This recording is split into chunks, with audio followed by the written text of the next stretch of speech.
кумадир, дай-ка мне такой план совпомнения, такой план совпомнения, точь-мочь, кумадир, вспомнение, вишке кума, кумадир, вспомнение. Здравствуйте, дорогие друзья! С вами снова я, Кристина, а помогать мне сегодня будет сказочный герой Куйгарыш. Шумбрата да ялгат! Мы продолжаем наше увлекательное путешествие в волшебную страну макшанского языка. Друзья, послушаем стихотворение, которое я подготовил, и угадаем, о чем мы сегодня будем говорить. Краски сегодня ужасно устали, радугу в небе они рисовали, долго трудились над радугой краски. Радуга вышла красивой, как в сказке, вся разноцветная, вот красота! Ты полюбуйся, какие цвета! Все правильно, ребята! Сегодня, как вы поняли, мы будем вести речь о красках и познакомимся с макшанскими словами, обозначающие цвета. Тема нашего сегодняшнего занятия – тюз, цвет. В природе существует множество цветов и оттенков. Каждый человек имеет свой любимый цвет.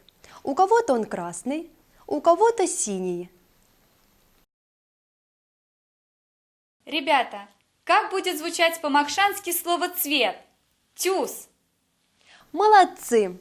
С древних времен людям известно, что, например, желтый цвет помогает создавать хорошее настроение, черный, наоборот, угнетает, зеленый успокаивает, а красный цвет будоражит. О лечебных свойствах цветов знали еще врачи Древнего Египта, Индии и Китая. С целью прихода удачи влияние цветов на судьбу человека не одно столетие изучали различные маги.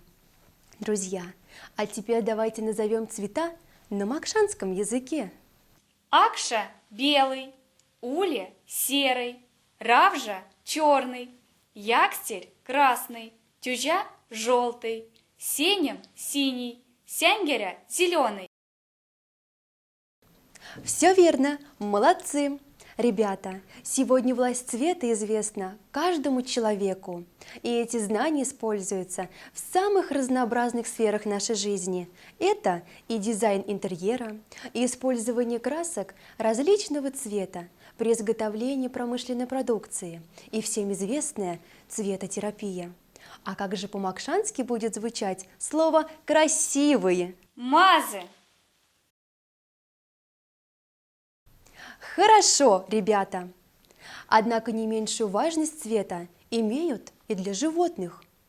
Известно, что большинство из них видят мир в черно-белом изображении, но многие из них свойственно воспринимать некоторые цвета, и это очень помогает им в борьбе за выживание в жестоком мире дикой природы. Ребята, а как же на макшанском языке будут звучать слова «светлый», «темный»? Валда – светлый, шобда – темный. Ребята, именно с помощью этих слов мы можем выразить оттенки цветов. Назовем их на макшанском языке.